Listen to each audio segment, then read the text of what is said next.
Bismillahirrahmanirrahim. La voie d'Allah. Elle n'est ni un long fleuve tranquille, ni un mauvais chemin. Mais la voie d'Allah est une voie spécifique. Voie blanche, elle fait apparaître la lumière du vrai et la noirceur du monde. Comme un astre brillant dans le ciel, sa lumière transperce le reste qui n'est que ténèbres. Dans un bas monde maudit, comme l'enseigne le hadith, elle est le câble qui nous mène à Allah, qui nous prépare à la vraie vie, au-delà de notre naissance et de notre mort, au-delà des cycles du cosmos et de ce monde illusoire. La cheminante rencontre différentes choses qu'on ne vit pas en dehors de la voie. Elle découvre ce qu'est une station, maqam, comme un espace spirituel dans lequel se retrouvent tous ceux qui cheminent dans les cieux. Elle découvre ce qu'est un hal, soit les effets du chemin sur le cœur du disciple. Tout le monde les vit, pas de la même manière, mais l'état spirituel, hal, ou la station spirituelle, maqam, sont des indicateurs du chemin et du cheminement sur le chemin. Ils démontrent à eux seuls qu'une voie existe vraiment, même si on ne la voit pas physiquement. Ceux qui cheminent dessus parlent la même langue, se comprennent et vivent des expériences dans lesquelles ils apprennent à se connaître eux-mêmes et à s'entreconnaître entre eux. Le petit texte que je vais lire est l'exemple d'état spirituel que l'on vit à travers différentes stations spirituelles. Et j'espère que de ces quelques paroles, certains cœurs reconnaîtront eux aussi le reflet de leurs expériences vécues. La Fulana parle à son miroir. Où est-ce son reflet qui lui parle? Elle ne sait pas et elle ne sait plus. Elle ne parvient plus à distinguer qui est à l'origine et qui est loin. Dans un profond désespoir, elle ne cherche plus. Elle se voit noyée dans ces ténèbres, mais une lumière qui semble lointaine l'appelle. C'est moi qui suis proche, et c'est toi qui es loin. Et si tu te noies, c'est parce que tu n'es pas avec moi. Loin de toi? Loin de qui? Si tu te sens submergé, c'est parce que tu as arrêté de nager. N'oublie pas, si tu te détournes de moi, le mal t'emportera.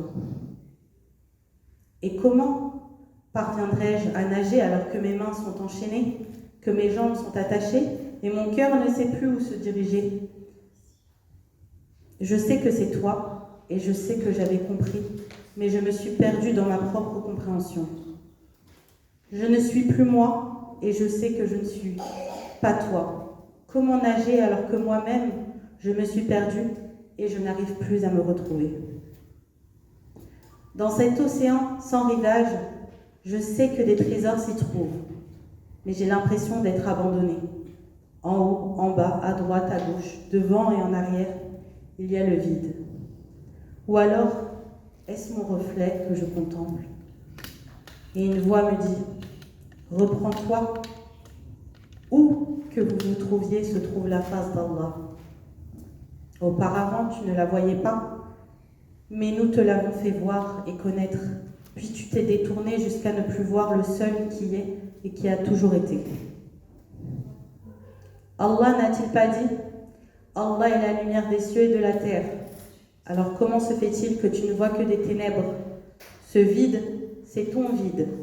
Et si tu l'acceptes, tu me verras comme tu m'as jamais vu, et mon unicité t'apparaîtra comme elle ne t'est jamais apparue. Comme au paradis, où chaque vendredi est une augmentation dans la contemplation de ma beauté. Chaque apparition dans ton chemin fera grandir en toi la présence de ma lumière. Et la lueur de ta foi deviendra donc étincelante. Comment pourrais-je alors que je me sens triste, je me sens faible, je me sens incapable, je me sens vide de tout, rempli de rien, je me sens malade et je sais que je n'y arriverai jamais, à moins que... Et il dit alors, oublie le jeu, il n'a fait que te mener en enfer, car c'est là sa demeure. Éteins-toi plutôt dans le nous et accepte-toi à travers moi. C'est alors que tu réussiras, malgré les difficultés, et s'effacera ce qui doit être effacé, et que persistera ma grandeur, la seule digne de persister. Ton reflet sera alors mon reflet, et la Foulana sera alors. Et il dit, n'oublie pas la seule porte. Quelle est donc cette porte? Est-ce la porte du rabaissement, du dhikr, du repentir, de ton unicité, de ton prophète sallallahu alayhi wa sallam, bien-aimé? Dit alors, c'est toutes ces portes à la fois qui sont réunies dans ton shir, Sidi Mohamed Fawzi al-Karkari, qaddasallahu alayhi wa sallam.